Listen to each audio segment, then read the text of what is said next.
Hildy. That's Hildy.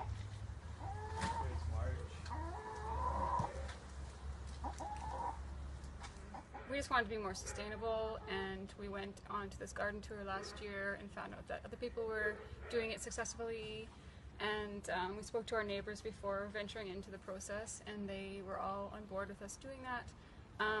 We've maintained a respectful environment for the chickens and make sure they're very clean, and reward our neighbors with eggs, fresh eggs, and don't really see a problem with having them other than the whole bylaw issue.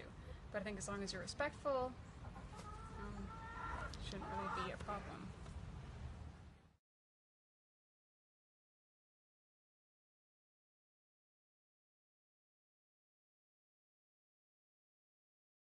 Couples who keep 3 chickens in their backyard say they will comply with the city bylaw and remove the hens from their Caswell Hill yard following a Tuesday visit from an animal control officer.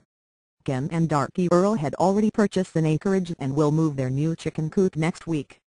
However, they maintain that keeping chickens may be more socially responsible than obtaining eggs from factory farming sources, and argue it has no adverse effects on neighbors. "We're buying eggs at the supermarket that have traveled far to get to where we are, and those animals aren't necessarily treated well," Darky said. Their organic grain-fed hens are kept in a 40-square-foot insulated coop unless the couple is in the yard. They checked with neighbors before introducing the hens in April and have never had complaints, they said.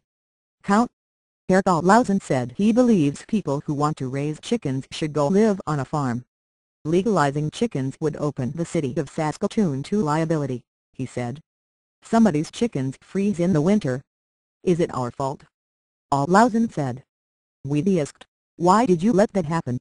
Or if somebody gets ill or dies from a foodborne illness from backyard eggs, who are they going to point the finger at? They're going to point it at City Hall." He suggested a cracked egg with manure on it might be the source of such an illness. Olauson also speculated on the possibility children could get into the yard of an irresponsible chicken owner and get sick and die from playing in manure.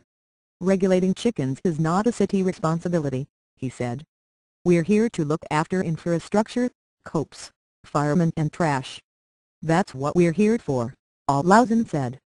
Count Darren Hill said he opposes backyard chickens based on his own experience keeping flocks of 100 to 300 when he was a youth. "By no means would I ever want chickens in the yard next to mine within city limits. Chickens smell, they attract pests, they are not quiet animals. There are just too many complications," he said. Hill said he wouldn't oppose a pilot project to keep chickens at city-owned garden allotments that lie outside of residential areas. Count Charlie Clark said the issue is likely to arise repeatedly as cities across North America approve the practice after testing it with pilot projects. This week, Edmonton City Council approved a 1-year pilot project involving different sizes of flocks. The largest has 12 hens. That initiative came from a group called the River City Chickens Collective. Vancouver, Victoria, Guelph, O&T, New York and Seattle are among the growing list of cities that have allowed backyard chickens. "We eventually get to the point people open up to ideas they found strange at first," Clark said.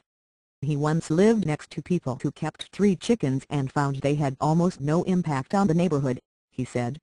"They were quieter than dogs and their owners cleaned up their waste, while cats sometimes pooped in his kids' sandbox," Clark said. He has never heard of Olauson's health concern and said he would be interested in knowing about specific examples of such illnesses, he added. "People have become disconnected from how food is produced," Clark said. "Looking at different ways we can have food production in the city is a worthwhile discussion, and finding different ways to make a stronger and better connection between where food is produced and our consumption of it is a good thing." Clark said he has never heard negative feedback from anybody who actually lived beside a yard with chickens. Eric Olauson is using health and safety concerns as the underhanded tactic to push his ideals. This tactic is a typical tactic used by bureaucrats who would like to use fear and public safety to push ideals and get their way.